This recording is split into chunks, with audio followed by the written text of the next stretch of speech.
हरि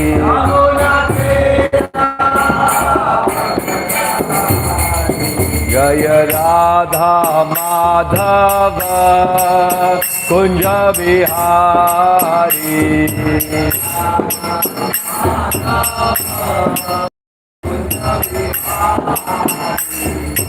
गोपी जन वल्लभ गिरिवरधारी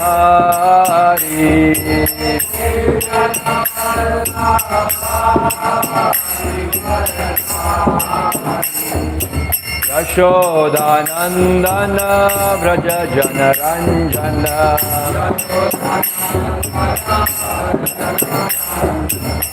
यमुना तीरावनचारी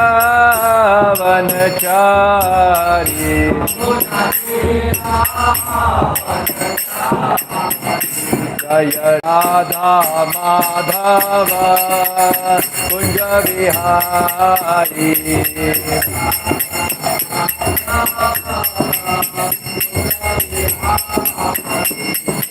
गोपी जन वल्लभ गिरिवरधारी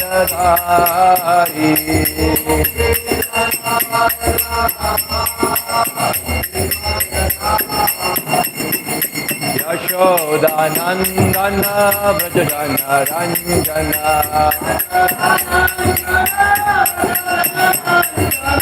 यशोदानंदन व्रज जनरंजन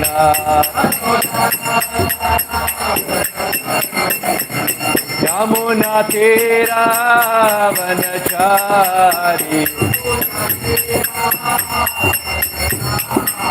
यमुना तीरावनचारी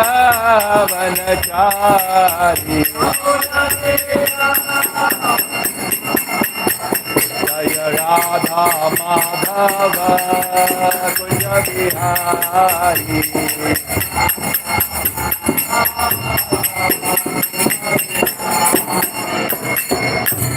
जय ओम विष्णुपाद परमहंस परिव्राजकाचार्य स्तोत्र श्रीमद डिवाइन एसी भक्तिवेदांत स्वामी श्रील प्रभुपाद की जय।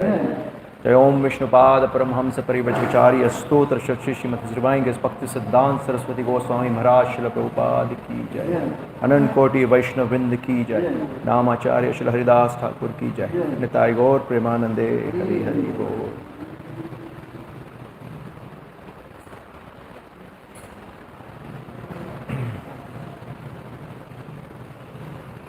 ओम नमो भगवते वासुदेवाय।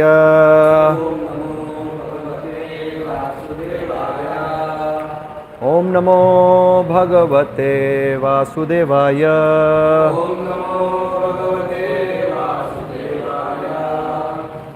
ओम नमो भगवते वासुदेवाय।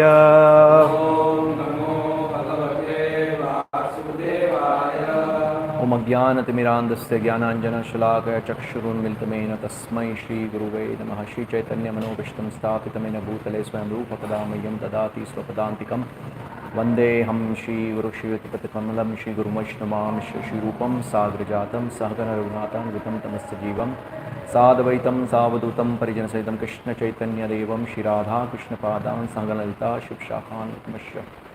हे कृष्ण करुणा सिंधु दीनबंधु जगतपते गोपेश गोपिकाकांत राधाकांत नमस्तुते। तप्त कांचन गौरांगी राधे वृंदावनेश्वरी वृषभानुसुते देवी प्रणमामि हरिप्रिये। वाञ्छाकल्पतरुभ्यश्च कृपा सिन्धुभ्येव च पतितनां पावनेभ्यो वैष्णवेभ्यो नमो नमः।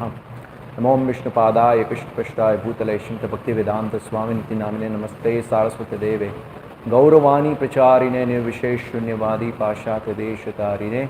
श्री कृष्ण चैतन्य प्रभु नित्यानंद श्री अद्वैत गदाधर शिवाशादि गौर भक्तवृंद।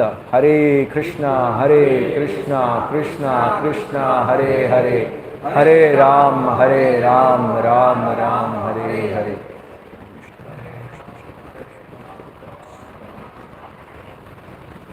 हरे कृष्णा।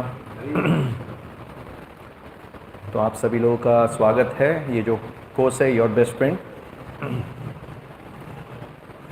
अभी तक टोटल कितने सेशंस हमने कवर किए? 7 सेशन, राइट। तो जैसे definition of god, Vedas are they relevant today, qualification of guru, qualification of disciple, the most confidential knowledge, Krishna the all attractive, और लास्ट सेशन हमने जो किया एविडेंसेस फॉर कृष्णा सुप्रीमेसी। हम लोग स्टेप बाय स्टेप यहाँ तक पहुँचे हैं।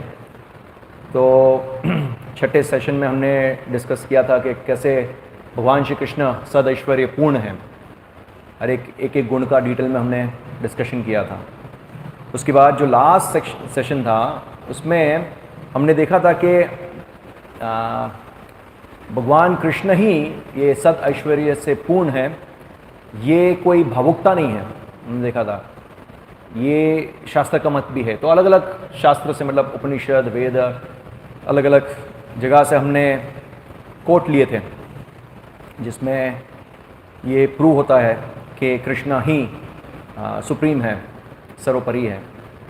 तो यहाँ तक हम पहुँचे थे। तो अभी आज का जो टॉपिक है, इंग्लिश में इसका टाइटल है the singular supreme and the plural subordinates. Hindi में कह सकते हैं एक सर्वोपरि और अनेक आश्रित।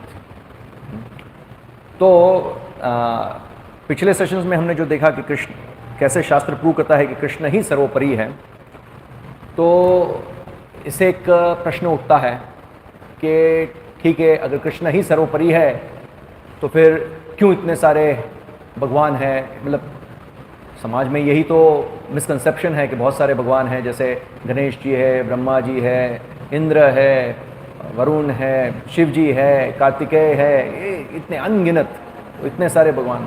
तो इतने सारे भगवान क्यों हैं, और है तो क्या कारण है, और उनकी क्या पोजीशन है, हमारा उनके साथ क्या संबंध है, भगवान कृष्ण का उनके साथ क्या संबंध है, ये सारे चीज़ें हम देखेंगे स्टेप बाय स्टेप।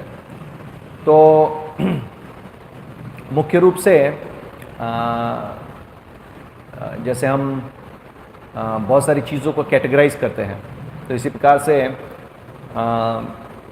ये सृष्टि के अंदर जितनी ही आत्माएं हैं, और वो सब की कैटेगराइजेशन होती है जीवात्मा की।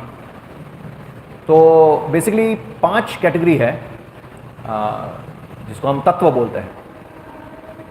तो 5 तत्व है: जड़ तत्व, शक्ति तत्व, जीव तत्व, विष्णु तत्व और शिव तत्व। मुख्य रूप से 3 हैं: जीव तत्व, विष्णु तत्व और शिव तत्व। तो हम विस्तार से ये 3 जो है, जीव तत्व, विष्णु तत्व और शिव तत्व के ऊपर डिस्कशन करेंगे। आज का जो सेशन है वो मुख्य रूप से जीव तत्व के बारे में हम डिटेल में डिस्कशन करेंगे। जीव तत्व क्या है, क्योंकि ये समझना बहुत ज़रूरी है। क्योंकि क्या होता है कि जो समाज के अंदर मिसकंसेप्शन है कि इतने सारे देवी देवताएं क्यों है, ये सब क्या है, तो जब हम ये कैटेगराइजेशन करेंगे तो हमको कंसेप्ट क्लियर हो जाएगा कि क्या क्या कारण है। तो आज के सेशन में मुख्य रूप से जीव तत्व के बारे में डिटेल में डिस्कशन करेंगे, और उसके बाद हम स्पेशल सेशन लेंगे विष्णु तत्व के, जिसमें भगवान के इतने अवतार क्यों हैं, इतने सारे अवतार क्यों हैं, अवतार का क्या मतलब है, क्या कृष्ण भी एक अवतार है। ये थोड़ा एको आ रहा है, अभी बड़ा है क्या वॉल्यूम? ओके। हरे कृष्णा हरे कृष्णा हरे कृष्णा कृष्णा कृष्णा हरे हरे, हरे राम राम राम हरे हरे। एको आ रहा है ना?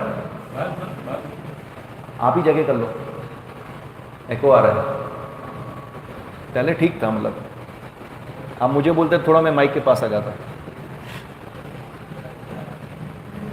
हरे कृष्णा कृष्णा कृष्णा हरे हरे, हरे राम राम राम हरे हरे। क्या डिस्कशन कर रहे थे हम लोग? ऐसा लिंक टूट जाता है।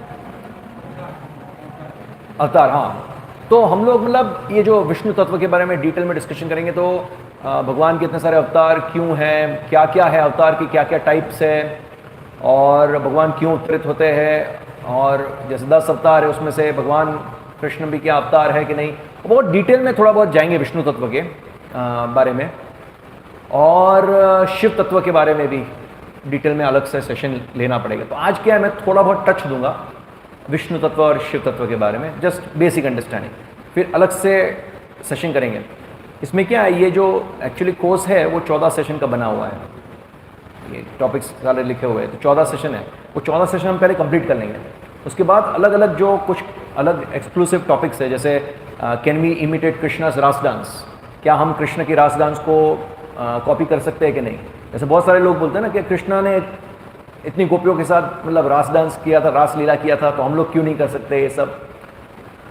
तो आपको पता होना चाहिए, फिलोसॉफिकल क्लियर अंडरस्टैंडिंग होनी चाहिए, तो उसका एक एक्सक्लूसिव सेशन है हम लेंगे। और ये विष्णु तत्व, शिव तत्व, ऐसे अलग अलग सेशन हम लेंगे। तो हम क्या करेंगे, ये जो सीक्वेंस से पहले उसको कंप्लीट कर लेंगे। तो आज जीव तत्व के बारे में थोड़ा डिटेल में वर्णन होगा। तो ये प्रश्न आता है, why at all are so many gods mention in the Vedic pantheon. मतलब ठीक है, लास्ट सेशन से हमने प्रूव कर लिया कि कृष्ण ही सर्वोपरि है शास्त्र के आधार पे, और शास्त्र में क्यों मानना चाहिए वो हमने पहले कवर कर लिया। क्या, ज्ञान प्राप्त करने की 3 विधियां हैं, अनुमान प्रमाण, प्रत्यक्ष प्रमाण और शब्द प्रमाण। और शब्द प्रमाण कैसे परफेक्ट है वो सब हमने देख लिया, इसलिए हमने शास्त्र के ऊपर लास्ट सेशन में वो प्रूव कर लिया कि कृष्ण ही सर्वोपरि है। तो ठीक है, कृष्ण सर्वोपरि है, तो इतने सारे भगवान क्यों हैं, तो इनको मेंशन करने की आवश्यकता ही क्यों, एक कंफ्यूजन क्यों क्रिएट किया। अगर नहीं होते इतने सारे देवी देवता आया तो टेंशन ही नहीं था ना, तो एक ही होता, तो हम तो इतना कंफ्यूजन नहीं होता। तो कृष्ण है तो कृष्ण ही सर्वोपरि है, बस कंफ्यूजन नहीं होता। तो ये क्यों है और उनकी क्या पोजीशन है, ये देवी देवता की पोजीशन क्या है, तो ये सब हम चर्चा करेंगे। तो ये कथा उपनिषद का श्लोक है जिसमें दर्शाता है कि नित्यो नित्यानाम चेतनस चेतनानाम एको बहुनाम यो विदधाति कामान। क्या बता रहे हैं कि बहुत सारी जीवात्माएं हैं और इतनी सारी जो जीवात्माएं हैं वो सब नित्य है, पर और एक है जो सुप्रीम आत्माओं का सुप्रीम मतलब परमात्मा, हाँ, वो भी है और वो भी नित्य है। इसलिए नित्यो नित्यानाम, एक सिंगुलर है नित्य रूप से, और नित्यानाम मतलब बहुत सारी आत्माएं हैं जो वो भी नित्य है।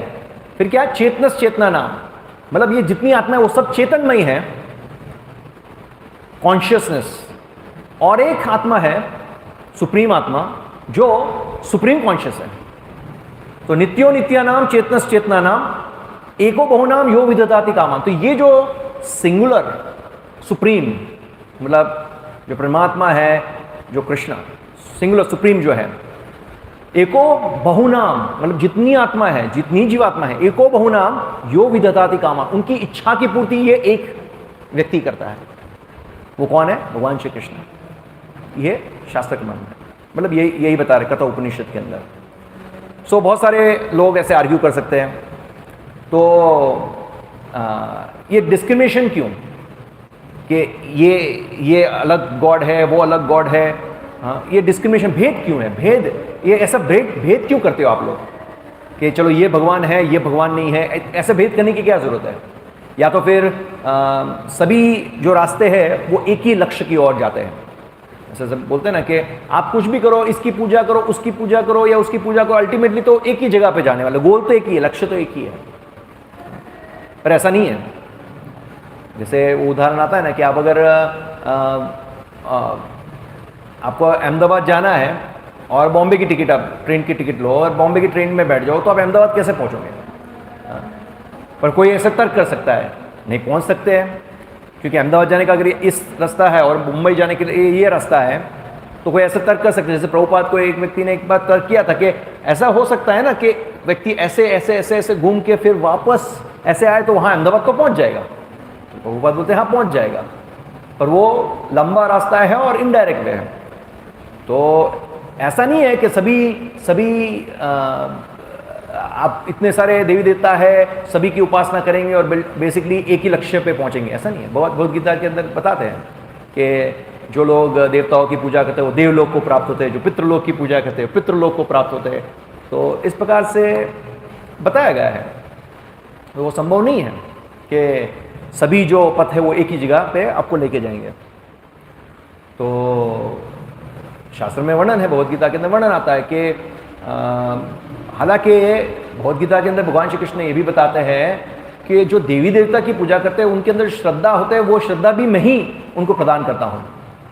और उनकी जो पूजा करने की जो विद्या है कर्मकांड के अंदर जो भी आता है वो अल्टीमेटली तो कहीं न किन प्रकार है ना विष्णु का नाम आके और विष्णु तक अर्पण कराने का उद्देश्य है।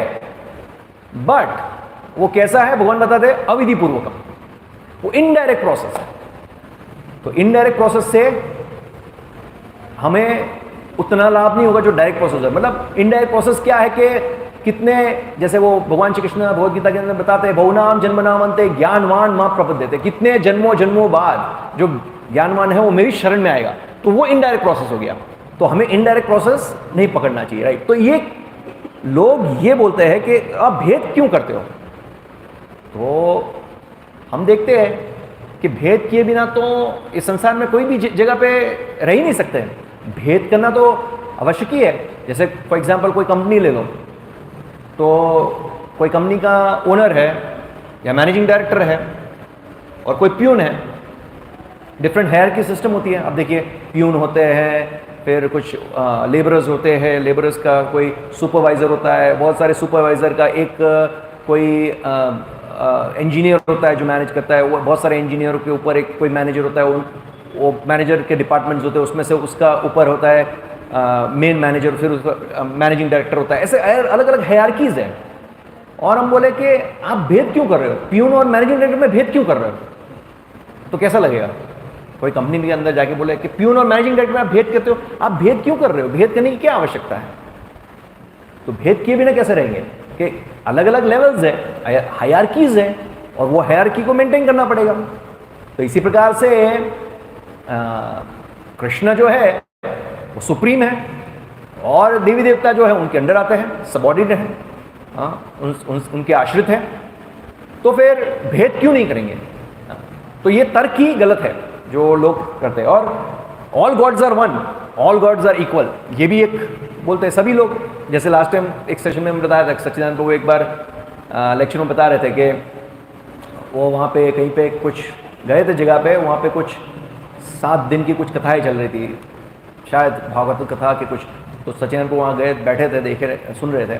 तो पूरा कथा खत्म हुई, उसके अंत लास्ट डे में वो क्या बोलता है कि कृष्ण ने समझ लिया मैं भगवान हूँ, मैंने समझ लिया मैं भगवान हूँ, और तुम भी समझ लो तुम भगवान हो। तो ज़्यादातर लोग को क्या होता है कि आत्मा सो परमात्मा, मतलब आत्मा परमात्मा बन सकता है। अभी हम परमात्मा नहीं है, पर हम भूल चुके हैं अपना मूल स्वभाव को, बाद में हम ध्यान करेंगे तो परमात्मा बन जाएंगे। इस प्रकार के मिसकंसेप्शन समाज में चल रहे हैं। तो सभी और सभी जो देवी देवता है वो सभी इक्वल है, तो इक्वल हो नहीं सकते। तो ये मिसकंसेप्शन है। ये एक शास्त्र से कोट है, आकाशात पतितम तोयम, तोयम मतलब जल, आकाशात पतितम तोयम, ऊपर से जो गिरता है, जैसे पानी गिरता है, बारिश गिरती है, पानी की जो बूंद गिरती है, यतगच्छन्ति सागरम, वो अल्टीमेटली क्या करती है, वो गिरती है, फिर नदियों के माध्यम से सागर में जाके मिल जाती है। फिर क्या लिखा है, सर्वदेव नमस्कारः केशवम प्रतिगच्छति, मतलब सारे देवताओं को नमस्कार करो तो अल्टीमेटली केशवम प्रतिगच्छति, वो कहाँ पहुँचेगी, केशव के पास पहुँचेगी। तो मतलब क्लियर, मैं ये इसलिए कोट कर रहा हूँ इधर पे कि इस कोट को लेके भी लोग समाज के अंदर गलत चीज़ों को फैलाते हैं। जैसे लोग ऐसे बोलते हैं कि देखो जिस प्रकार से समुद्र बारिश की जो बूंद है वो गिरती है और नदियों में मिल के अल्टीमेटली समुद्र को मिलती है, इस प्रकार से जो परम सत्य है, निराकार ब्रह्म है, और जो देवी देवता की पूजा करेगा या अन्य लोगों की पूजा करेगा वो अल्टीमेटली तो परम सत्य जो निराकार ब्रह्म है उसको ही अर्पण होगा। इस प्रकार की गलती है। तो इस श्लोक को कोट करके वो लोग उसको प्रूव करते हैं समाज के अंदर। तो आप देखिए अगर ऐसा होता तो यहाँ नीचे लाइन बदल जाती, क्या होता, सर्वदेव नमस्कारम ब्रह्म ज्योति प्रतिगच्छति होता, पर यहाँ ब्रह्म ज्योति प्रतिगच्छति नहीं है, यहाँ क्या है, केशवम प्रतिगच्छति, मतलब क्लियर है कृष्ण। इसलिए बोला just as a drop of water falling from the sky ultimately goes to the ocean, in the same way all worships performed for all the demigods ultimately goes only to lord Keshav. But भगवान कृष्ण क्या बोलते हैं, यह है अविधि पूर्वकम, इसको follow करने के लिए हमको प्रोत्साहित नहीं करते हैं। इसलिए क्लियर भगवान बोलते हैं कि देवी देवता के कामस्ते ऋत ज्ञान भजनते अन्य देवता प्रपद्यंते अन्य देवता। तो जो मंद बुद्धि वाले लोग हैं वो देवी देवता की पूजा करते हैं, भगवान कृष्ण खुद ही बोलते हैं। तो ये कैसे है, तो जैसे हम अगर जल देते हैं तो हमको कहाँ देना पड़ेगा, मूड में देना पड़ेगा। आप उसकी दाढ़ियों को दोगे, 15 को वो लीव्स को दोगे तो क्या होगा, उसका कोई मतलब नहीं है। अल्टीमेटली रूट्स को देना पड़ेगा। तो इसी प्रकार से अल्टीमेटली भगवान कृष्ण की भक्ति करने से ही सभी चीज का बैलेंस हो जाता है, राइट। तो मैंने जैसे बताया कि जो हायरार्की होती है, तो बेसिकली हम वो 5 है, जड़ तत्व, शिव शक्ति तत्व, जीव तत्व, विष्णु तत्व और शिव तत्व या शंभु तत्व, जो भी है। तो अल्टीमेटली हम मतलब ये 5 कैटेगरी है, बट मुख्य रूप से 3 है, जीव तत्व, विष्णु तत्व, शंभु तत्व। तो आज हम जीव तत्व के बारे में डिटेल में चर्चा करेंगे और विष्णु तत्व और शिव तत्व को टच करेंगे और उसके डिटेल में सेशन लेंगे जीव तत्व में। अब ये जीव तत्व क्या है, क्लियर होना चाहिए। जीव तत्व का मतलब क्या है, तो जितने भी जीवात्मा है, जैसे ब्रह्मा है, इंद्र, वायु, वरुण, यमराज, मनुष्य, पशु, पक्षी, मच्छर, इंसेक्ट्स, वो सभी जल के प्राणी, ये सब भी जीव तत्व के कैटेगरी में आते हैं। सभी जीव तत्व है, जितने भी ये लिविंग एंटिटीज है वो सब जीव तत्व की कैटेगरी में आते हैं। तो कोई बोलेगा ब्रह्मा जी है, इंद्र जी है, वो कैसे जीव तत्व है, ऐसे कई लोगों को डाउट होता है। क्योंकि ब्रह्मा जी को तो वैसे देखा जाए तो he is a secondary creator, you can not से प्राइमरी क्रिएटर। प्राइमरी क्रिएटर तो विष्णु है, but he is a secondary creator. तो ये भौतिक जगत के अंदर तो ब्रह्मा जी की पोस्ट मतलब बहुत ऊंची है। तो ये क्लियर अंडरस्टैंडिंग होनी चाहिए कि जीव तत्व कैसे है। तो ब्रह्मा जी तो वो तो पोस्ट है, इंद्र भी पोस्ट है। जैसे वो प्राइम मिनिस्टर की पोस्ट होती है, उसकी पोजीशन पे कोई भी बैठ सकता है। नरेंद्र मोदी बैठा है, राहुल गांधी पता नहीं बैठेगा कि नहीं बैठेगा, पर चेंज हो सकता है, राइट। अलग ये पोस्ट है, अलग अलग लोग बैठ सकते हैं। तो ये ब्रह्मा जी पोस्ट है। तो ब्रह्मा जी की पोजीशन पाने के लिए मतलब शास्त्र में वर्णन है कि अगर 100 साल तक लोग वर्णाश्रम के जो नीति नियम उसका पालन करेगा, 100 जन्मों तक, सॉरी 100 साल तक नहीं, 100 जन्मों तक, 100 जन्मों तक अगर व्यक्ति वर्णाश्रम धर्म का पालन करेगा, नीति नियम का, और इस प्रकार से जीवन जिएगा, तो वो ब्रह्मा बन सकता है। हम भी ब्रह्मा बन सकते हैं। हम बन सकते क्या, हम ब्रह्मा थे। हम ब्रह्मा थे। जब हम आध्यात्मिक जगत से गिरते तो सबसे पहले मतलब हम लोग फिर ब्रह्मा जी बनते हैं। फिर ब्रह्मा जी से हमारा पतन होते होते होते होते हम लोग यहाँ तक पहुँचे हैं। इसलिए और पतन मत करो, नहीं तो नीचे की योनियों में जाओगे। हाँ, तो इस प्रकार से इंद्र जो है, इंद्र भी एक पोस्ट है। तो इंद्र का भी ऐसा बताया गया है कि अगर शास्त्र में के भागवतम में वर्णन आता है, 100 अश्वमेध यज्ञ जो करता है उसको इंद्र की पोस्ट मिलती है। इसलिए जब कोई भी अश्वमेध यज्ञ करता है तो इंद्र कांपने लगता है। वो पृथु महाराज का वर्णन आता है भागवतम के अंदर। 99 यज्ञ के बाद जो 100वां यज्ञ करता है तो इंद्र कैसे घोड़ा चोरी कर लेता है। तो ये सब पोजीशन है। ब्रह्मा जी का ऐसा बताया जाता है कि जब कोई योग्य पात्र नहीं होता है, योग्य जो पुण्यवान जीवात्मा नहीं होता जो ब्रह्मा जी की पोस्ट ले सके, तो भगवान खुद अपना विस्तार करके ब्रह्मा जी का पोस्ट पे आ जाते हैं और कार्य संभाल लेते। भगवान सब कुछ कर सकते। इससे हमको पता चलता है कि भगवान को ये सब चीज़ों की आवश्यकता नहीं है। तो फिर प्रश्न उठता है, तो फिर इतने सारे देवी देवताएं क्यों हैं? तो शास्त्र में वर्णन आता है कि जैसे अभी हमने एक एग्जाम्पल लिया, वो कंपनी का लिया। कंपनी के अंदर अलग अलग हायरार्कीज है। तो मान लो कि एक ओनर है जिसकी बहुत सारी कंपनियां हैं, अलग अलग देशों में अलग अलग कंपनियां हैं। तो वो अलग अलग कंपनी में उसने ऑलरेडी वो मैनेजिंग डायरेक्टर उसको दे दिया काम कि वो अब कर रहा है, उसके अंडर ये सब अलग अलग लोग हैं जो काम कर रहे हैं, तो उसके कंपनी रन कर रही है और वो क्या है, एंजॉय कर रहा है। तो इसी प्रकार से भगवान की पूजा, भगवान डायरेक्ट भौतिक जगत के संपर्क में नहीं आते। उनके ये जो एजेंट्स हैं वो एजेंट्स ही सारे कार्य कर लेते हैं, राइट। तो ये एक चीज़ है। और ऐसे प्रश्न उठता है, लोग ऐसे तर्क कर सकते हैं। तो ये देवी देवता को मानना ये सब मतलब कोई काल्पनिक लगता है। और देवी देवता को हम क्यों माने? जैसे ऐसे कोई बोले कि बारिश के लिए इंद्र है, इंद्र जो है वो बारिश का देवता है, तो इंद्र बारिश करते हैं, तो आप बोलते हो कि इंद्र बारिश करते हैं। हम लोग क्यों माने कि इंद्र से बारिश आती है?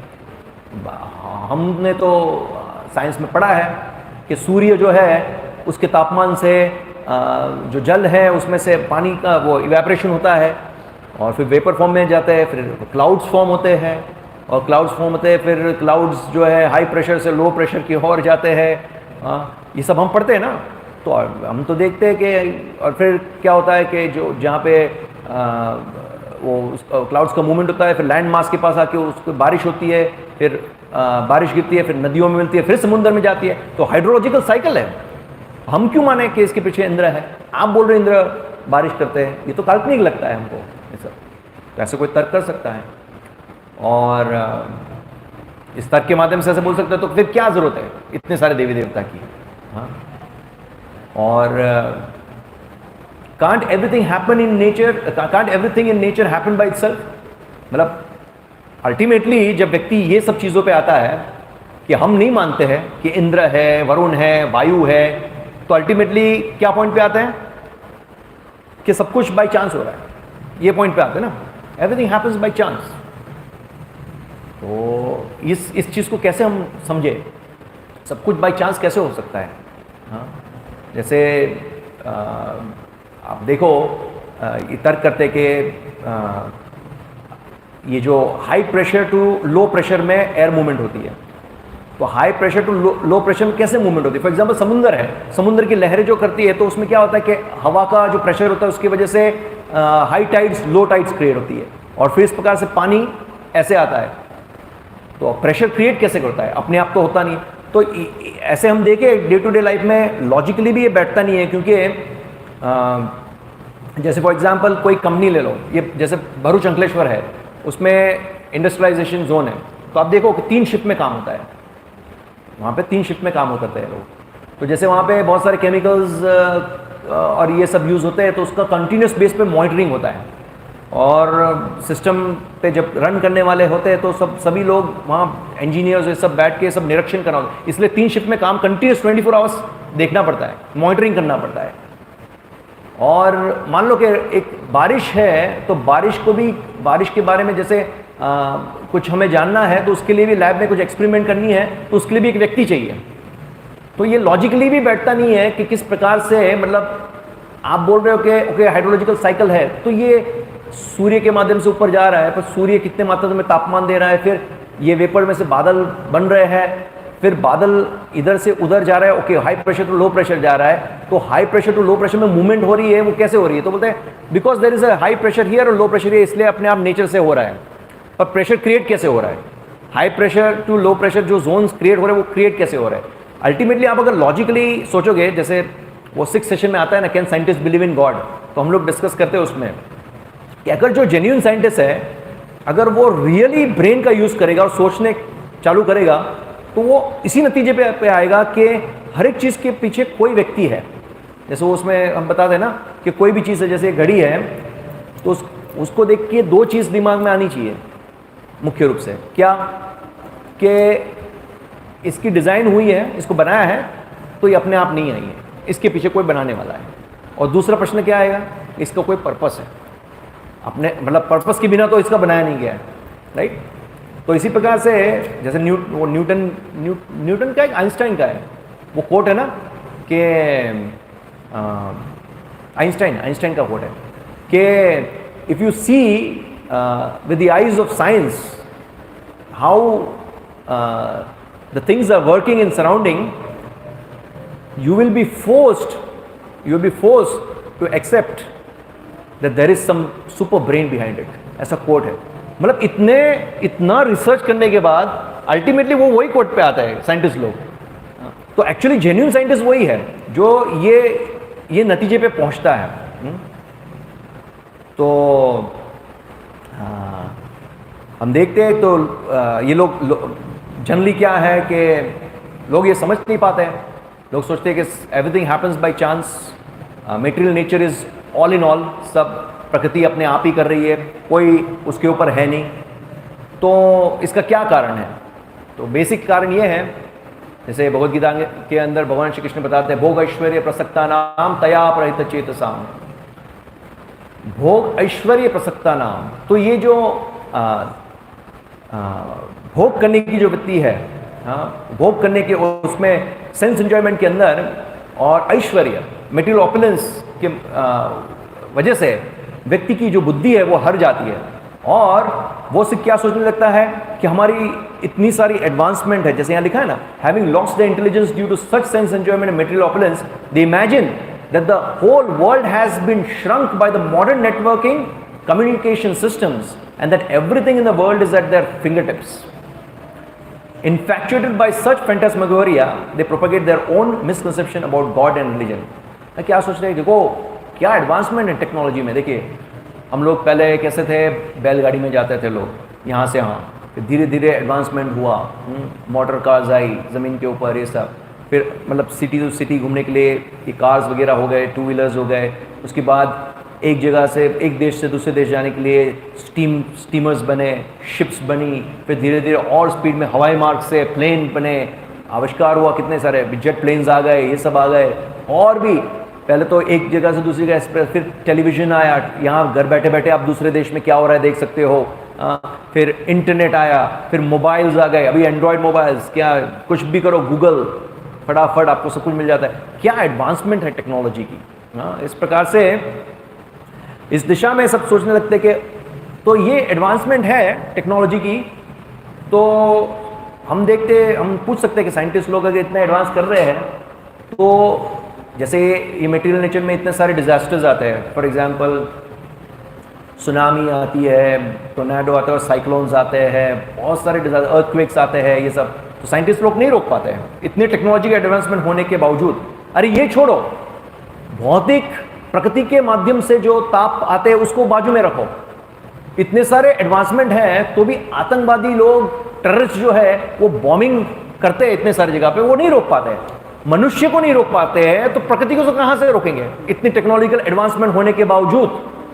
मनुष्य को भी नहीं रोक पाते हैं, तो मतलब फिर भी क्या सोचते हैं, टेक्नोलॉजिकल एडवांसमेंट। तो ये बिकॉज ऑफ भोग ऐश्वर्य प्रसक्ता नाम, तो बुद्धि हर जाती है साइंटिस्ट लोग की। तो कोई चाहते नहीं है कि ये जैसे इस प्रकार के डिजास्टर आए, साइक्लोन, ये सब, अभी कोरोना आया, कहाँ मतलब वैक्सीन बनाई है, हमने देखा 2 डोज के वैक्सीन लेने के बाद भी लोगों को कोरोना होता है ना। तो ऐसे बोलते अभी वैक्सीन बन गई है तो अभी तो कोरोना रेसिस्टेंस हो जाएगा, जो वैक्सीन लेगा उसको कोरोना नहीं होगा, और हुआ ना, 2 वैक्सीन लेने के बाद भी लोगों को कोरोना हुआ। अभी बूस्टर डोज आ गया है बूस्टर डोज आ गया है।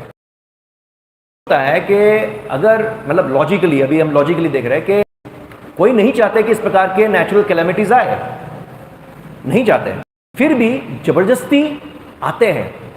तो प्रश्न उठता है, तो कौन जबरदस्ती, अगर जबरदस्ती अपने आप तो आएगा नहीं ना, तो ये जबरदस्ती कौन इंपोज कर रहा है, हु इज इंपोजिंग अस, ये प्रश्न उठता है लॉजिकली। जैसे वो लोग नकारते हैं ना कि कोई देवी देवता नहीं है, कोई भगवान नहीं है, कोई नहीं है, ये तो बाई चांस हो रहा है, प्रकृति में हो रहा है, प्रकृति के माध्यम से हो रहा है। So who is imposing them, ये प्रश्न होता है। तो जो बुद्धिशाली व्यक्ति होगा वो शास्त्र चक्षु से देखेगा कि जैसे शास्त्र में बताया गया है कि हर एक चीज़ के लिए एक प्रिसाइडिंग डीटी है। जैसे फॉर एग्जाम्पल बारिश के लिए इंद्रदेव है, वायुदेव है, वरुण जल के लिए वरुण देव है, इस प्रकार से हर एक अग्निदेव है, ये सब देवी देवता को कार्य दिए गए, भगवान ने कार्य दिया करने के लिए। तो अल्टीमेटली वो लोग कंट्रोल करते हैं, और वो लोग का कंट्रोल भी अल्टीमेट कंट्रोल नहीं है, वो लोग का कंट्रोल कृष्ण के निरीक्षण के अनुसार है।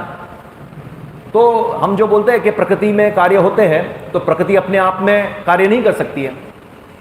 भगवान श्री कृष्ण बताते हैं, मैया दक्षिण प्रकृति सूयते सचराचरम हेतु न कौन्तेय जगत विपरिवर्तते।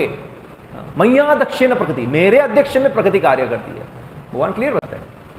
तो भगवान के अध्यक्ष में कार्य करती है प्रकृति। हाँ, तो ये है कि all presided by demigods who control them according to the will of the supreme lord Shri Krishna. भगवान श्री कृष्ण, ये भागवतम के अंदर भगवान बताते हैं, ये कोट आता है, मद भयात वाति वातो यम सूर्य तपति मद भयात् वर्षतीन्द्रो दहत्यग्निर मृत्युश्चरति मद भयात्। भगवान क्या बता रहे हैं? And death goes about taking its toll out of fear of me. भगवान क्या बता रहे हैं? देखो ये मेरे डर के कारण हवा जो है वो चलती है, सूर्य अपना प्रकाश देता है और बादल बनते हैं, इंद्र बारिश देते हैं, अग्नि जलती है, ये सब मेरे अनुसार हो रहा है। अब देखिए कितनी सुपर सिस्टम भगवान ने बनाई है। आप समुद्र को देखिए, समुद्र की लहरें, हम जब समुद्र में स्नान करने जाते हैं, जगन्नाथपुरी में गए थे, तब देखिए लहरें कितनी बड़ी बड़ी लहरें आती ना, हमको फेंक देती है बाहर, राइट? पर उसकी एक लिमिट होती है। वो खुद लहरें भी जो है एक सीमा तक आती है, फिर वापस चली जाती है। वो कभी अपने सीमा को क्रॉस नहीं करेगी, राइट? क्यों? भगवान के डर से। भगवान ने उसको दिया है कि भाई इतना कार्य करना। हाँ, जब भगवान आदेश देंगे कि अभी समय है, सुनामी लाना है, तो आ जाएगी। तो ये भगवान के डर से सब कुछ हो रहा है, राइट? डर इन द सेंस वो सब जो देवता लोग हैं वो भगवान के क्या बोलते हैं, उनको पालन करने वाले हैं, तो डेफिनेटली भगवान के आदेश का पालन करेंगे। बट भगवान बता रहे हैं कि सब कुछ मेरे कंट्रोल में है।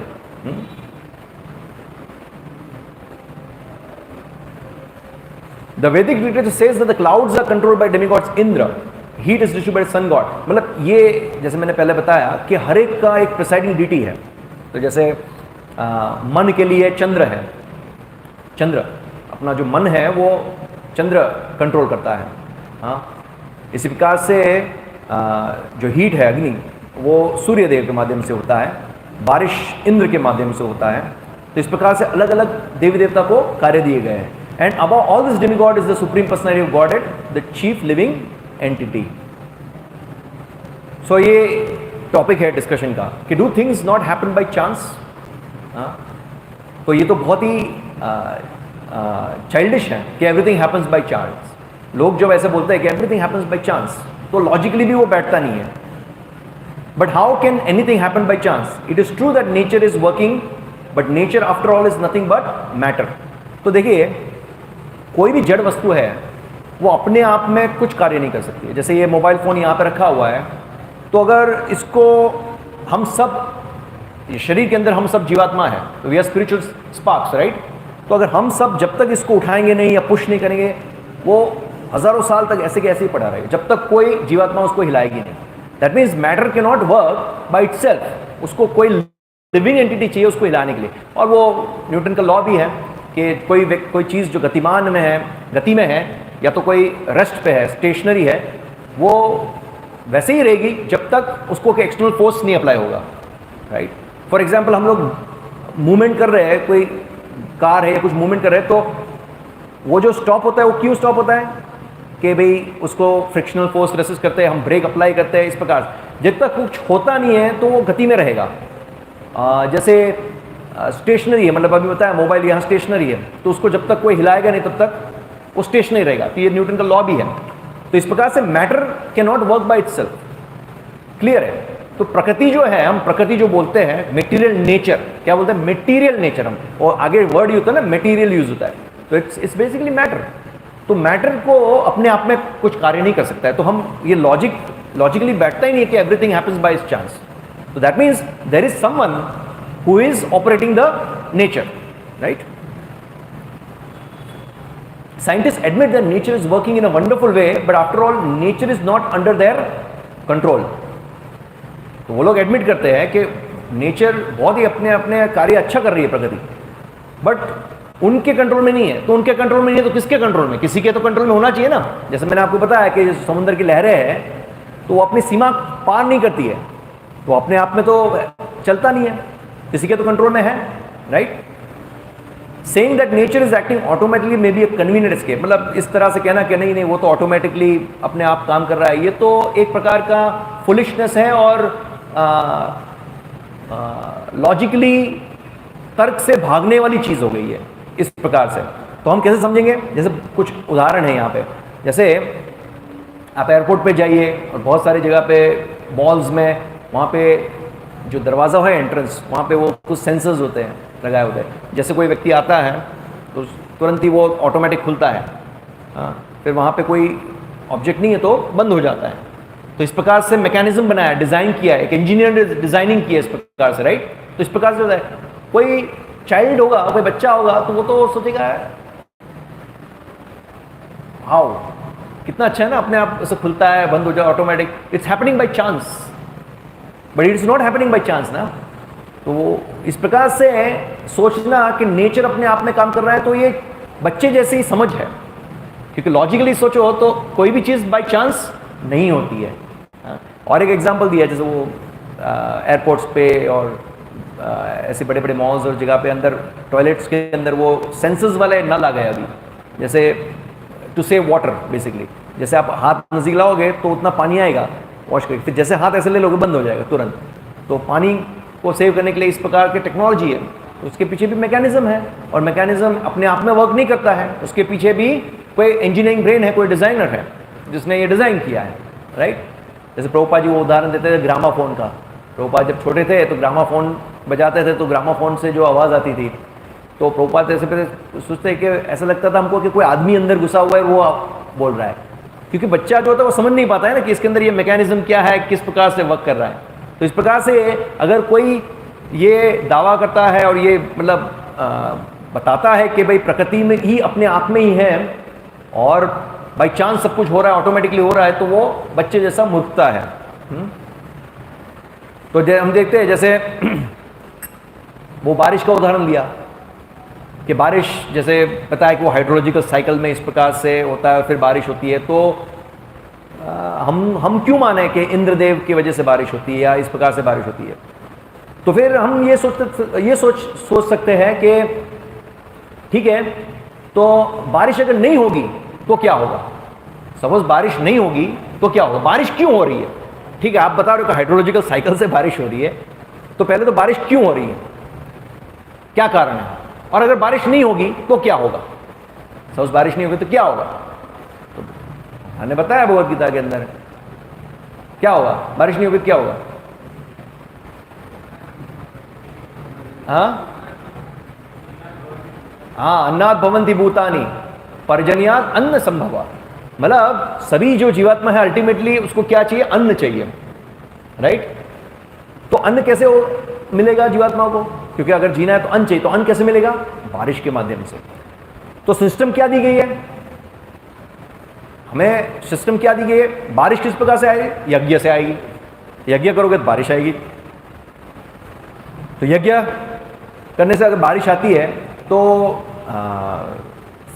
साइंटिस्ट लोग ये ऐसे अभी जिस प्रकार से वो लोग, जैसे हमने लास्ट टाइम डिस्कशन किया ना, वो मॉडर्न वे और वैदिक वे में कैनाल और बारिश कैसे, कि वो लोग सोचते हम लोग तो कैनाल सिस्टम को इन्वेंट किया, अगर यहाँ बारिश नहीं आ रही तो उधर से कैनाल बना के उधर से पानी खींच लेंगे, और यहाँ से नहीं होगा तो उधर से खींच लेंगे, हम कैनाल बना रहे हैं, हमारा तो टेक्नोलॉजिकल एडवांसमेंट है ये सब।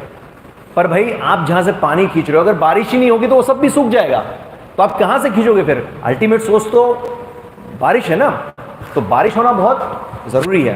हाँ, तो देखिए आधुनिक ये जो अभी जो आधुनिकीकरण बढ़ रहा है, इंडस्ट्रियलाइजेशन, अभी धीरे धीरे क्या हो रहा है, हमारे देश है उसको क्या कहा जाता है, सोने की चिड़िया। क्यों सोने की चिड़िया कहा जाता था, क्या क्या कारण था, सोने की चिड़िया क्यों कहा जाता है भारत देश को। एक खेती है, दूसरा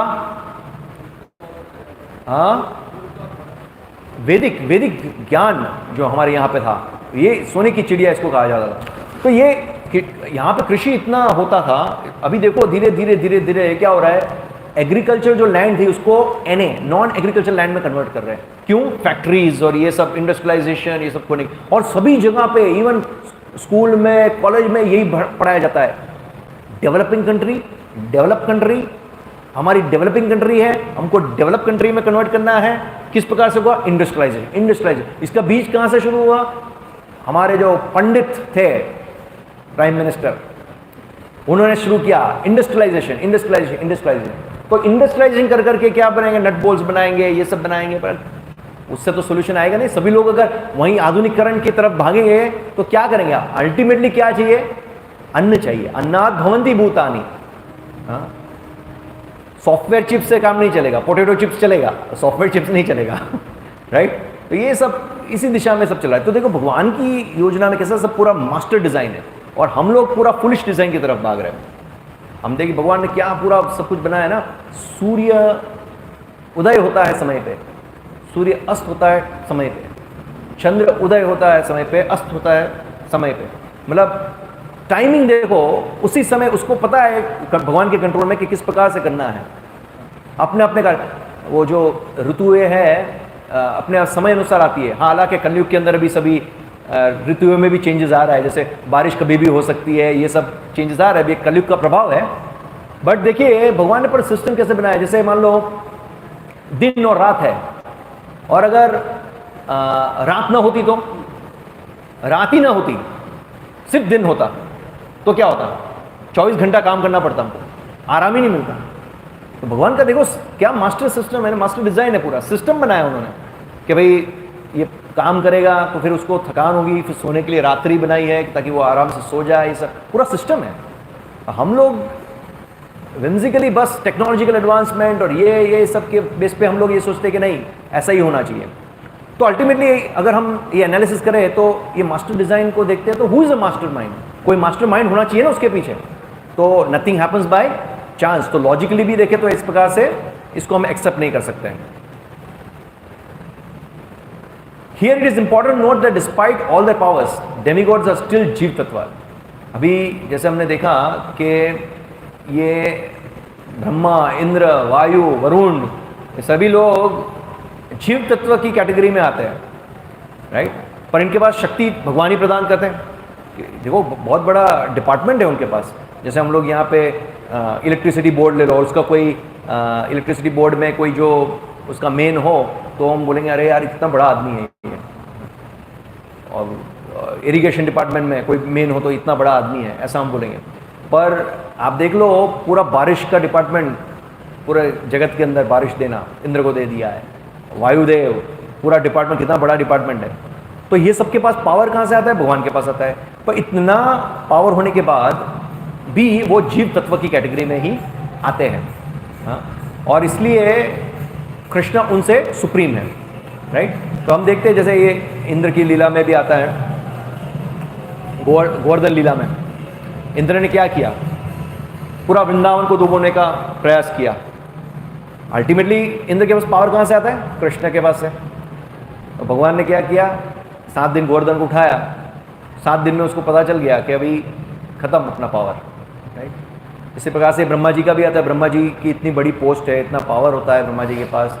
तो ब्रह्मा जी हम नेक्स्ट सेशन में देखेंगे डिटेल में। एक ब्रह्मा जी भी एक बार कृष्ण से मिलने जाते हैं। वो सोचते हैं कि मैं इतना बड़ा यूनिवर्स का क्रिएटर हूँ, ये सब। और भगवान फिर बताते हैं कि भाई तू एक ब्रह्मांड का छोटा सा ब्रह्मा है, ऐसे कितने सारे ब्रह्मा जी हैं, हाँ। तो देखेंगे हम डिटेल में नेक्स्ट सेशन में। तो ये हुआ जीव तत्व। फिर आता है विष्णु तत्व। तो विष्णु तत्व मतलब ये अभी देखिए ये सब हम डिटेल में क्यों चर्चा कर रहे हैं, क्योंकि आपको पता होना चाहिए, अंडरस्टैंडिंग होनी चाहिए कि जीव तत्व क्या है, विष्णु तत्व क्या है, शिव तत्व क्या है, तो आप फिर कैटेगराइज कर पाओगे। नहीं तो जैसे वो समाज में मिसअंडरस्टैंडिंग है, सभी एक ही है, सभी रास्ता एक ही लक्ष्य को लेके जाता है, हाँ। तो ये सब मिसअंडरस्टैंडिंग ना हो, इसलिए ये भेद करना जरूरी है। तो ये जीव तत्व हमने देखा, हम सब जीव तत्व में आते हैं, राइट। अभी होता है विष्णु तत्व। तो विष्णु तत्व क्या है, तो विष्णु तत्व डिटेल में हम देखेंगे, बट अभी हमारी अंडरस्टैंडिंग के लिए इतना जान लें कि विष्णु और विष्णु के जितने अवतार हैं या उनके जितने विस्तार हैं वो सभी विष्णु तत्व के उसमें आते हैं। मतलब कृष्ण के जितने अवतार है या विस्तार है, जैसे कि बलराम है, नारायण है, विष्णु है, उसमें सभी महाविष्णु, करुणाध्यक्ष विष्णु, फिर जितने विस्तार है राम, नरसिंह, वराह, वामन, ये सब जितने भी विस्तार हैं भगवान के, तो वो सभी विष्णु तत्व की कैटेगरी में आते हैं। तो विष्णु तत्व जो है वो कंट्रोलर है और जीव तत्व है वो कंट्रोल्ड है। अभी ये कंट्रोलर और कंट्रोल मतलब उसके बारे में नेक्स्ट सेशन है अपना, डिटेल में, राइट, कंट्रोलर और कंट्रोल। तो ये पर क्लियर अंडरस्टैंडिंग होना चाहिए। क्या जीव तत्व, मतलब हम सब कंट्रोल्ड हैं और हमको कंट्रोल करने वाला कंट्रोलर कौन है? विष्णु तत्व। ये क्लियर अंडरस्टैंडिंग होनी चाहिए। ये हमने लास्ट सेशन में डिस्कस किया था। ब्रह्म संहिता का जो श्लोक है इसमें बताता है कि जो विष्णु तत्व है तो उसमें अल्टीमेटली सेम शक्तियाँ होती है, कोई डिफरेंस नहीं, कोई भेद नहीं है। सिर्फ इतना ही भेद है कि जैसे वो मोमबत्ती का एग्जांपल लिया था कि एक मोमबत्ती है, उससे हम बाकी सब मोमबत्ती जलाते हैं, तो जो उसका फ्लेम का जो प्रकाश देने का है, सभी मोमबत्ती का प्रकाश देने सेम ही इंटेंसिटी से प्रकाश देगा, बट एक ओरिजिनल है जिससे सभी मोमबत्ती जलती है। इस प्रकार से भगवान कृष्ण और उनके जो विस्तार है उनके बीच में ऐसे कोई अंतर नहीं है, सिर्फ यह है कि कृष्ण से सभी विस्तार आते हैं। और ये भी ब्रह्म संहिता का श्लोक है। रामादिमूर्तिषु कला नियमेन तिष्ठान नानावतारम अकरोद भुवनेषु किंतु कृष्ण स्वयं संभवात परमः पुमान यो गोविंदमादि पुरुषम तमहम भजामि। इसमें क्या बता रहे हैं कि ये जितने विस्तार है भगवान के, राम नरसिंह अनेक अनेक विस्तार है, तो क्या बता रहे हैं? इन सब ये कृष्ण से विस्तार आते हैं और ये इसमें कृष्ण स्वयं संभवत परमः पुमान, मतलब सुप्रीम कौन है? कृष्ण है। कृष्ण से ही सारे विस्तार आते हैं। ये सब विष्णु तत्व की कैटेगरी में आते हैं। शंभु तत्व या शिव तत्व जो बोलते हैं,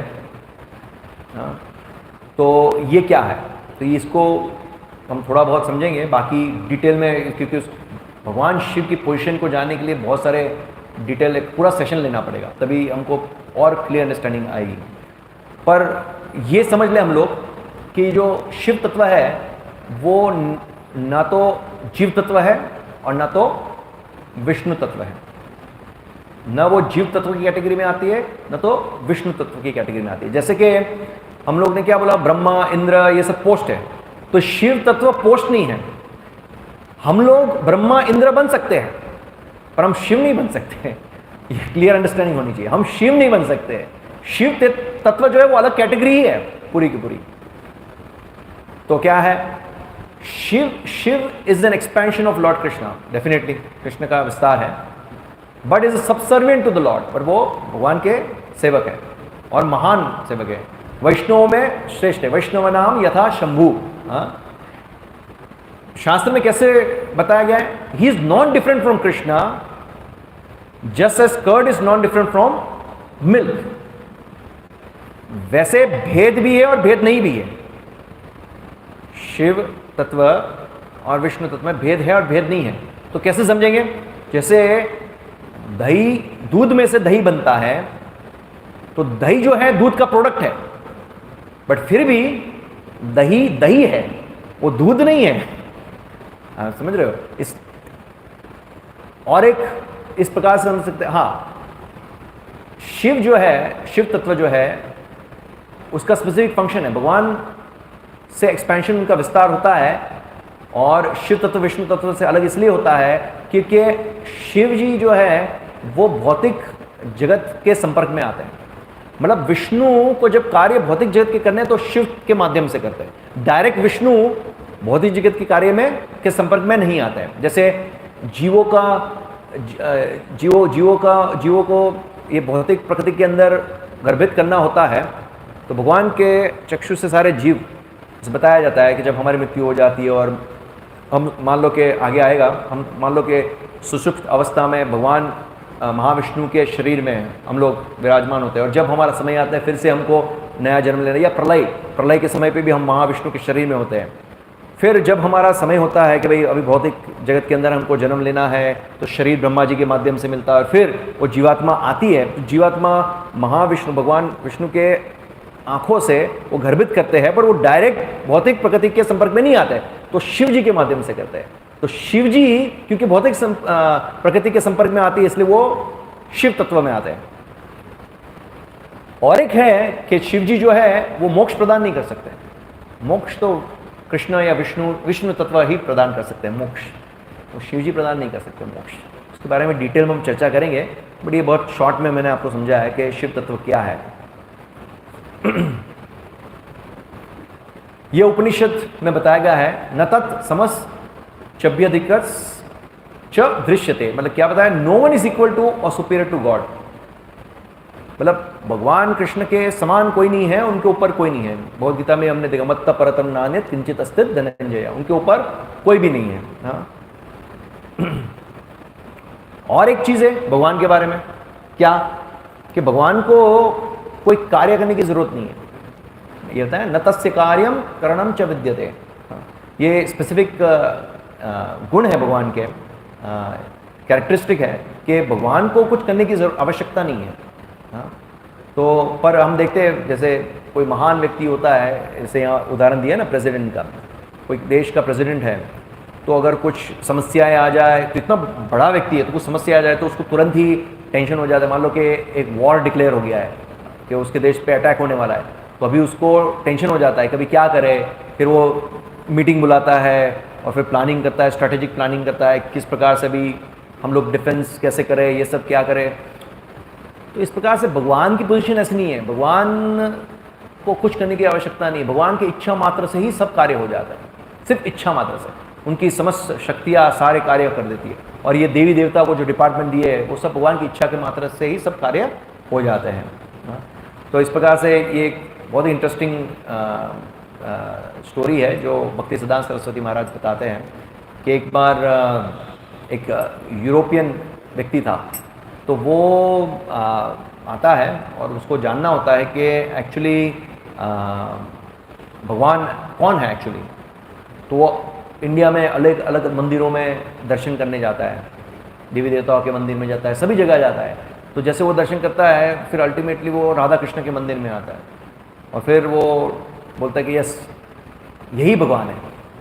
तो किस प्रकार से ये निर्णय पे वो आया, तो अलग अलग जगह पे दर्शन करने जाते हैं, जैसे दुर्गा देवी के मंदिर में जाते हैं, वो देखते हैं दुर्गा देवी क्या करते हैं, त्रिशूल लेके असुर का वध कर रहे हैं, उनके हाथ में खोपड़ी है, ये सब है।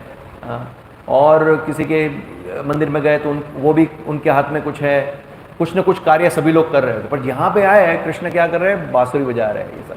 तो पता है he is a supreme enjoy, तो यही भगवान हो सकते हैं। तो ये स्टोरी बताते हैं भक्ति सिद्धांत सरस्वती महाराज। अभी ये जैसे मैंने बताया, वो अभी सच्चिदानंद प्रभु वाला बताया ना मैंने, कि लोग ऐसा मिसकंसेप्शन है कि ध्यान करने से आप भगवान बन जाओगे। हरे कृष्ण महामंत्र जपते हैं कई लोग, तो उनकी एक कई लोगों की कंसेप्शन होता है कि आप हरे कृष्ण महामंत्र जपोगे, हरे कृष्ण महामंत्र जप करने से आपको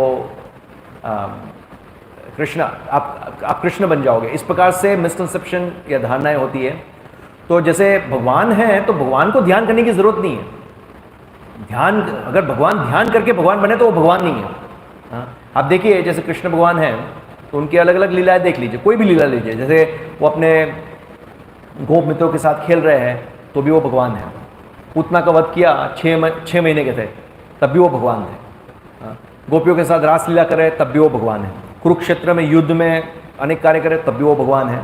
इतनी सारी 16,108 रानियों की शादी करते हो, अलग अलग महल में एक समय पे अलग अलग जगह पे अलग अलग रानियों के साथ रहते हैं वो, फिर भी वो भगवान है। जब भी वो बोलते तभी वो भगवान है। उनके कोई भी कार्य कुछ भी करे वो भगवान है। तो भगवान के लिए कुछ, भगवान बनने के लिए कुछ ध्यान करके भगवान बनना, तो ये तो सही फंडामेंटल नहीं है कि इस प्रकार से ध्यान करने से भगवान बन जाएंगे। तो ये कंसेप्शन होता है। जैसे ये लीला आती है ना यशोदा मैया, जब वो कृष्ण भगवान मिट्टी खा लेते हैं, तो जब मिट्टी खा लेते हैं तो यशोदा मैया बोलते मुंह खोलो। तो जब मुंह खोलते हैं तो कृष्ण भगवान उसके अंदर यशोदा मैया को क्या क्या दिखाते हैं, दिखाते हैं कि इतने सारे आकाश है, सूर्य है, चंद्र है, इतने सारे ग्रह है, ब्रह्मांड है, और अग्नि दिखाते हैं इतने सारे। फिर ये दिखाते हैं कि खुद भगवान श्री कृष्ण अंदर दिखते हैं, मुंह खोले बैठे यशोदा मैया अंदर दिखती है, तो भ्रमित हो जाती है यशोदा मैया। तो भगवान ने पूरा ब्रह्मांड बता दिया, आकाश बताया, सब कुछ बता दिया कि उनके अंदर सब कुछ है। तो मतलब भगवान को ऐसा नहीं है ध्यान करके भगवान बनते हैं। तो ये समाज में एक मिसकंसेप्शन है कि मेडिटेट करके भगवान बन जाओ। पर अगर भगवान श्री कृष्ण ही सर्वोपरि है, सुप्रीम है, वो मूर्ख लोग उसको एक्सेप्ट नहीं करते।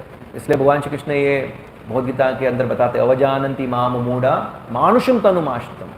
जब मैं मनुष्य का रूप लेके जब आता हूँ, अवतरित होता हूँ, तो जो मूर्ख होते हैं वो मुझे नहीं समझ पाते हैं। हाँ, परम भावम अजानंतो, मेरे जो दिव्य शरीर है, दिव्य भाव है, उसको नहीं समझ पाते। हाँ, तो बहुत सारा उदाहरण है, जैसे दुर्योधन। दुर्योधन के केस में कैसे था? दुर्योधन भगवान श्री कृष्ण जब शांति दूत बन के जाते हैं तो दुर्योधन को कितना समझाते हैं। इससे पहले अनेक अनेक दुर्योधन को एक्सपीरियंस हो चुके थे। जैसे शिशुपाल का वध करते हैं तो भगवान सुदर्शन चक्र से सिर काट देते हैं शिशुपाल का। ये सब चीज़ें उसने देखा था। यहाँ शांतिदूत बन के आते हैं तो दुर्योधन को कितना समझाते हैं कि देख भाई,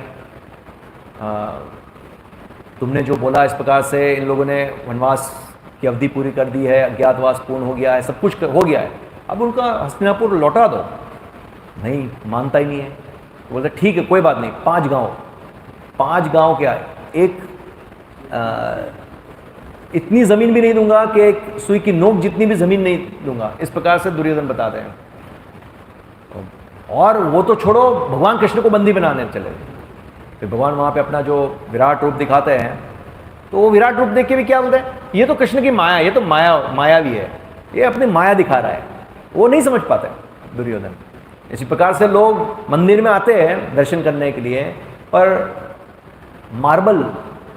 ये मार्बल के बने हुए हैं, मतलब उनको ये विश्वास नहीं है कि कृष्ण है, ये तो पत्थर की मूर्ति है। विश्वास नहीं है। तो ये क्यों ऐसा है? क्योंकि भगवान ने बता दें अवजानंती माम मूढ़ा, मूर्ख लोग मुझे समझ नहीं पाते, मेरे जो दिव्य स्वभाव है उसको नहीं समझ पाते हैं। तो जैसे वो भक्ति विनोद ठाकुर का था कि वो था ना उनके समय पे एक ढोंगी बाबा, वो बोगस अपने आप को भगवान का इंकारनेशन बता रहा था कि मैं भगवान हूँ। हाँ, तो भक्ति विनोद ठाकुर ने बोला अगर तुम अपने आप को भगवान कहते हो तो तुम जाओ जाके जगन्नाथपुरी में रहो ना, यहाँ क्या कर रहे हो? तो जगन्नाथपुरी में वो जगन्नाथ जी जो है वो लकड़ी के बने हुए हैं। इस प्रकार से मतलब अब सोचो, वो अपने आप को भगवान बता रहा है, पर वो बोला जगन्नाथ जी लकड़ी के बने हुए हैं। अभी वो अपने आप को भगवान बता रहा है, जगन्नाथ जी भगवान नहीं है, भगवान है। तो क्या बोलता है, वो तो लकड़ी के बने हुए हैं। इस प्रकार से तो मूर्ख लोग होते हैं, ये समझ नहीं पाते हैं। हाँ, तो भगवान ही सर्वोपरि है, पर भगवान बताते हैं कि मूर्ख लोग मुझे नहीं समझ पाते। अभी कृष्ण भगवान का जैसे हमने 6 ऐश्वर्य देखे वो जो सेशन में, तो कृष्ण भगवान का एक सुप्रीम ऐश्वर्य है। हाँ, और एक ऐश्वर्य है सुप्रीम, क्या है? भगवान बताते हैं भगवद गीता के अंदर 3 कारण उनके अवतरित होने का। क्या है? परित्रणाय साधूनां विनाशाय च दुष्कृतां धर्म संस्थापनार्थाय संभवामि युगे युगे। भगवान क्या बताते हैं? परित्रणाय साधूनां, साधु मेरे भक्तों की रक्षा के लिए, विनाशाय च दुष्कृतां, दुष्टों का नाश करने के लिए, धर्म संस्थापनार्थाय, धर्म की रक्षा करने के लिए। तो ये 3 मुख्य कारण भगवान बताते हैं कि मैं अवतरित होता हूँ। तो उसमें से जो 2 कारण हैं, क्या दुष्टों का नाश करना और धर्म की रक्षा करना, वो तो वैसे भी भगवान वहाँ बैठे बैठे कर सकते हैं, उनको आने की ज़रूरत नहीं है। अभी हम देखो, अगर किसी को भगवान के लिए क्या संभव नहीं है, जैसे किसी को मानना है तो क्या उसको हार्ट अटैक आ गया, पैरालिसिस कर दिया, कुछ भी हो सकता है ना, भगवान कुछ भी कर सकते हैं। उनके लिए मानना ऐसे ईजी है।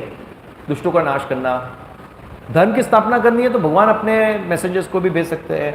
धर्म की स्थापना करने के लिए भगवान भेजते हैं, समय समय पे अलग अलग मैसेंजर्स आते हैं धर्म की स्थापना करने के लिए, भगवान के शुद्ध भक्त आते हैं। हाँ, तो ये भगवान को आने की ज़रूरत नहीं। और मुख्य कारण भगवान क्यों आता है? परित्रणाय साधूनाम, भगवान अपने भक्तों से प्रेम का आदान प्रदान करते हैं। भगवान के जो भक्त होते हैं, इसलिए भगवान को भक्त वत्सल कहते हैं। भगवान अपने आप को भक्तों के लिए वो बिक जाने के लिए भी तैयार हो जाते हैं। पर क्या चाहिए उसके लिए? क्या चाहिए? तो ब्रह्म संहिता में बताया ना, प्रेमांजन चूरित भक्ति विलोचने संतय हृदयेषु विलोकयन्ति यम श्याम सुंदरम अचिंत गुणस्वरूपम गोविंदमादि पुरुषम तमहम भजामि। बताते हैं कि प्रेमांजन चूरित भक्ति विलोचने, प्रेम का अंजन मतलब प्रेम चाहिए भक्तों के अंदर। तो प्रेम के माध्यम से वो बिक जाते हैं, भगवान बिकने को तैयार। अपने आप को ऐसा बताया जाता है, चैतन्य चरितामृत में आता है कि भगवान और भक्तों के बीच में कंपटीशन होती है। जैसे भक्त चाहते हैं कि हम कैसे कृष्ण को प्रसन्न करें, और कृष्ण चाहता है मैं कैसे भक्त को प्रसन्न करूं, ऐसे कंपटीशन लगी रहती है। चैतन्य चरितामृत में वर्णन आता है इसका। तो ये एक भगवान का स्पेसिफिक गुण है, क्या? भक्त वत्सल, to satisfy his unalloyed devotees who are always anxious to see him. This is due to his great love for his devotees. तो हम देखते हैं भगवान ऐसे लीला करते हैं कि वो यशोदा मैया या नंद बाबा के पुत्र बन के लीला करते हैं। तो हम देखते हैं कि भगवान कैसे किस प्रकार से अपने भक्तों के प्रति प्रेम का आदान प्रदान करते हैं। जैसे आपने कभी देखा नहीं होगा कि भगवान के अलग अलग अवतार जो है, जैसे राम भगवान है तो उन्होंने दशरथ महाराज के चप्पल या चरण पादुका है उसको सिर पे लगा के आते हैं, सिर पे रख के आते हैं। कृष्ण तो नंद बाबा के जो चरण पादुका है उसको सिर पे लगा के आते हैं, और यशोदा मैया के साथ अलग अलग लीलाएं करते हैं। और अपने गोप मित्रों के साथ, जैसे कृष्ण लीला में आता है कि वो जब गोप के साथ खेलते हैं तो इस प्रकार की खेल में शर्त होती है कि अगर ये पार्टी जीत गई तो दूसरी पार्टी को वो पार्टी को कंधे पे बिठा के चलना होगा। तो कृष्ण की पार्टी हार जाती है तो कृष्ण अपने गोप मित्रों के कंधे पे बिठा के आगे चलते हैं, ये सब करते हैं। तो किस प्रकार से भगवान प्रेम का आदान प्रदान करते हैं, अर्जुन के लिए पार्थ सारथी बन जाते हैं। तो ये अलग अलग उदाहरण है भगवान। आपने कभी देखा है कि लक्ष्मी जी ने नारायण या विष्णु को डांट दिया हो? लक्ष्मी ने कभी डांटा है? तो यहाँ पे गोपिया है, वो डांटती है कृष्ण को। इस प्रकार से लीला है, ये सुप्रीम ऑपुलेंस है। Such is the sublime sweetness of love of Krishna for his devotees. He is therefore glorified as Bhakta Vatsala. इसलिए उनको एक भगवान का नाम है भक्त वत्सल है, भक्तों के लिए बिक जाते हैं। Krishna is becoming subordinate to love of his devotees. मतलब क्या करते हैं वो? एक तरीके से शास्त्र में ये बताया गया है कि भगवान को कंट्रोल नहीं कर सकते, बिकॉज ही सुप्रीम कंट्रोलर। और फिर भगवान बताते हैं कि मैं भक्तों के कंट्रोल में आ जाऊँ, भक्तों के अधीन आ जाता हूँ। क्यों? प्रेम के वजह से आ जाता हूँ। तो ये भगवान का एक सुप्रीम ऐश्वर्य है, एक और एक ऐश्वर्य है। वो 6 ऐश्वर्य के अलग और एक ऐश्वर्य है भगवान का। So our only object of love is lord Shri Krishna, the supreme absolute truth is the ultimate goal, the supreme object of everyone's love and service now and forever. तो ये हमारा परम लक्ष्य होना चाहिए, और हमारे जो प्रेम का जो विषय होना चाहिए वो क्या है? कृष्ण, जो हमारा सुप्रीम ऑब्जेक्ट ऑफ लव होना चाहिए। यहाँ पे सेशन समाप्त होता है। अभी जैसे ये सेशन था एक सर्वोपरि और अनेक आश्रित, तो हमने देखा कि कैसे अलग अलग हमने कैटेगराइज किया, जीव तत्व, विष्णु तत्व, शंभु तत्व, शिव तत्व। मतलब तो हमने देखा कि कैसे ये जीव तत्व है, शिव तत्व है। जीव तत्व में ब्रह्मा जी, इंद्र, वरुण, वायु, अलग देवी देवता, शिव तत्व, ये सभी विष्णु तत्व के कंट्रोल में है, अधीन आते हैं। राइट? विष्णु तत्व सबसे ऊपर आता है। तो अभी किस प्रकार से कृष्ण सुप्रीम कंट्रोलर है और किस प्रकार से बाकी लोग कंट्रोल होते हैं, तो वो नेक्स्ट सेशन में हम कवर करेंगे। राइट? तो सिर्फ 2 मिनट हम वो एज यूजुअल जो स्टोरी लेते हैं वो ले लेंगे, उसके बाद क्वेश्चन आंसर्स और फिर कीर्तन।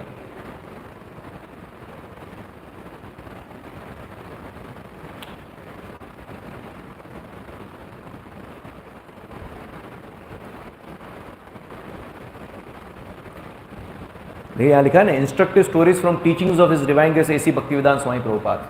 मतलब उनके जो लेक्चर्स है उससे जो स्टोरीज है उसको इस प्रकार से बताया है ताकि हम समझ सकें, कुछ ना कुछ लेसन हमको मिलता है। तो yogi who could walk on water, तो देखिए एक बार क्या हुआ, वंस अ यंग मैन, मतलब young man goes out of village in search of guru who would teach him yoga. तो गांव से जाता है गुरु की खोज में कि वो मुझे योगा सिखाएगा करके। और बहुत सारी जगह पे घूम फिरने के बाद एक योगी है, उनसे मुलाकात होती है और फिर उनसे वो योगा सीखता है, योगिक सिद्धि प्राप्त करते हैं। और वो योग बहुत साल तपस्या करने के बाद और सारी योगिक सिद्धि प्राप्त करने के बाद, बहुत सालों के बाद वो अपने गांव वापस पहुंचते हैं साधु बन के। तो जब अपने गांव में आते हैं तो जो गांव वाले थे वो बहुत प्रसन्न हुए उनको वापस देख के इतने सालों के बाद, और क्योंकि वो साधु बन के अभी आए हैं तो उनको आदर करते हैं, सम्मान देते हैं और उनको पूछते हैं कि आप क्या सीख के आए हैं, मतलब आप गए थे इतने साल में तो आपने क्या सीखा। तो क्या बताते हैं, मैंने योगा के ऊपर प्रैक्टिस किया इतने साल तक और बहुत कठोर साधना की और उसके बाद मुझे अलग अलग प्रकार की सिद्धियाँ प्राप्त हुई।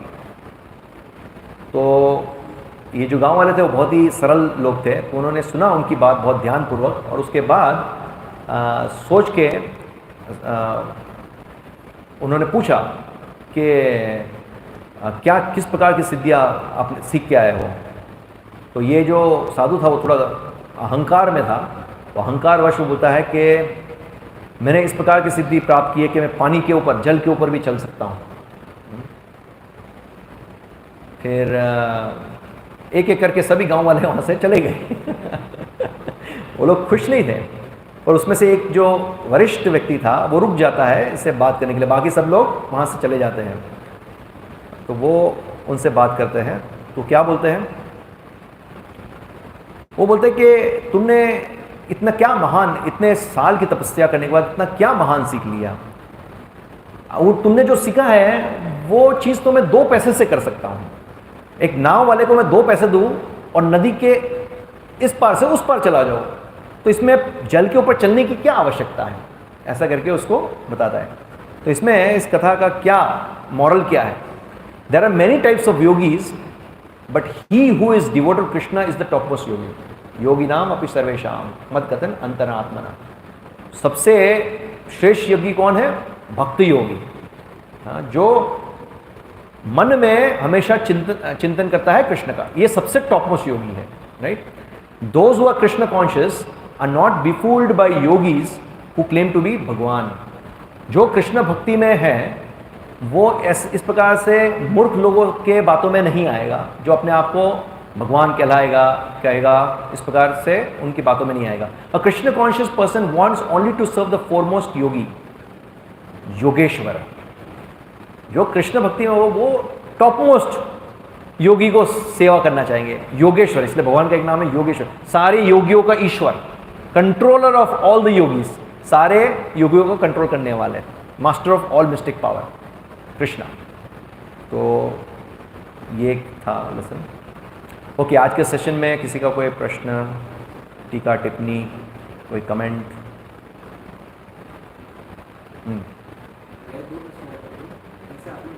क्या क्या बोले आप? 2 प्रश्न हैं, ठीक है। पहला प्रश्न ये है कि जैसे आपने देवी देवताओं के बारे में बताया तो ये जो 33 कोटि देवता है वो कैसे हम समझें, और दूसरा है कि जो देवता है और जो कुल देवता है उसका क्या मतलब कैसे माने, क्योंकि कई सारे लोग अपने जीवन में ऐसे मानते हैं कि हमारी कुल देवी है या कुल देवता है। तो ये आपको क्वेश्चन पार्क कीजिए, क्यों पता है कि इसके बाद का जो सेशन है कंट्रोलर्स और कंट्रोलर के बाद का, उसमें ये सब आएगा, मतलब क्यों इतने सारे देवी देवता, थोड़ा विस्तार रूप से आएगा। ये हमने क्या किया, बेसिकली कैटेगराइज किया, जीव तत्व, शंभु तत्व, विष्णु तत्व और जीव तत्व क्या है उसके ऊपर डिटेल में चर्चा की और ये प्रूव किया, मतलब ये डिस्कस किया कि कृष्ण ही सर्वोपरि है और अल्टीमेटली जीव तत्व, विष्णु तत्व, शंभु तत्व, शिव तत्व, सभी तत्वों के कंट्रोलर कृष्ण है, सभी सर्वोपरि है। ये हमने आज डिस्कस किया और जीव तत्व के बारे में थोड़ा डिटेल में किया। बट अभी आपका जो प्रश्न है कि भाई इतने देवी देवता क्यों है, क्या है, ये सब आएगा आगे के सेशन में। तो वो सेशन के बाद अगर आपको प्रश्न है तो आप पूछ लेना। और यस,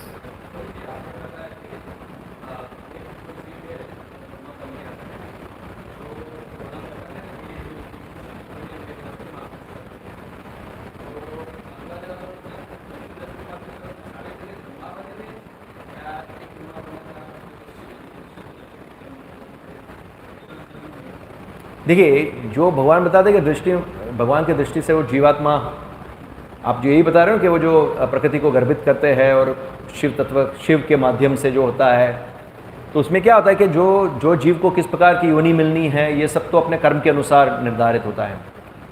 तो ब्रह्मा जी जो है वो अलग अलग ब्रह्मांड में अलग अलग ब्रह्मा होते हैं। अभी जो ब्रह्मा के योग्य है, और तो ब्रह्मा जी का प्रकट कैसे होता है? ब्रह्मा जी कैसे प्रकट? ब्रह्मा जी का कैसे जन्म होता है, आप बताइए। हाँ, तो उनका तो पूरा अलग ही है। यहाँ से जो जीव ब्रह्मा की पोस्ट के लिए योग्य है, तो भगवान अपनी नाभि से वो कमल प्रकट होता है, ब्रह्मा जी को वो दे देते, वो जीव को वो पोस्ट दे देते। अभी वो ब्रह्मांड के अंदर जो ब्रह्मा है, अभी उसका रोल होता है सेकेंडरी क्रिएटर, मतलब सेकेंडरी क्रिएशन करना। तो वो ब्रह्मांड के अंदर अभी जितने जीवात्मा को अलग अलग योनियाँ मिलनी है या जो भी पोस्ट मिलनी है, तो वो ब्रह्मा जी उनके लिए प्रकृति के माध्यम से वो शरीर ये सब पूरा डिसाइड कर लेते हैं और वो सब होता है। और शिव जी के माध्यम से प्रकृति को जीव से गर्भित करते हैं और इस प्रकार से शरीर के अंदर अलग अलग योनियों के शरीर के अंदर जीवात्मा जाते हैं। तो आपका जो कंफ्यूजन था कि भाई ब्रह्मा और ये सब कैसे हुए, तो जो ब्रह्मा के योग्य है वो पहले ब्रह्मा बनेगा, तो अलग अलग ब्रह्मांड में जो ब्रह्मा के एक ही ब्रह्मा होते हैं, तो उसको वो पोस्ट मिल जाती है। फिर अगर वो उसका मतलब कि पतन होता है, तो फिर अकॉर्डिंगली नीचे की पोस्ट पे जाएगा, धीरे धीरे स्वर्ग लोग ये करते करते करते पृथ्वी लोग पे आएगा, इस प्रकार से होगा।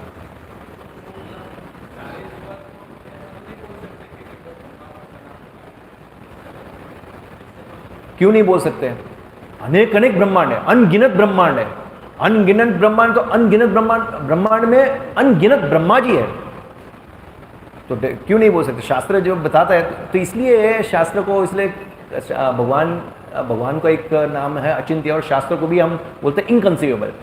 हम कई बार शास्त्र की बहुत सारी चीज़ें हम अपने भौतिक ज्ञान के माध्यम से हम नहीं समझ पाते। हम उसको क्या करते हैं, हमारे जो हमें क्या पता है कितने डायमेंशन है, हम कितना डायमेंशन पढ़ते हैं? 3 डायमेंशन, पर डायमेंशन 3 से ज़्यादा है। हमारी बुद्धि नहीं है कि 3 डायमेंशन से ऊपर हम सोच पाए। हम, क्योंकि हमारी इतनी सीमित बुद्धि, हम 3 डायमेंशन के ज्ञान के आधार पे उसको कंपेयर करना चाहते हैं या समझना चाहते हैं, तो संभव नहीं है। तो फिर शब्द प्रमाण को एब्सोल्यूट ट्रूथ समझ के उसको अकॉर्डिंगली लेना पड़ेगा। यस, और कीर्तन। श्रील प्रभुपाद की जय। श्री श्री राधा गिरधारी भगवान की जय।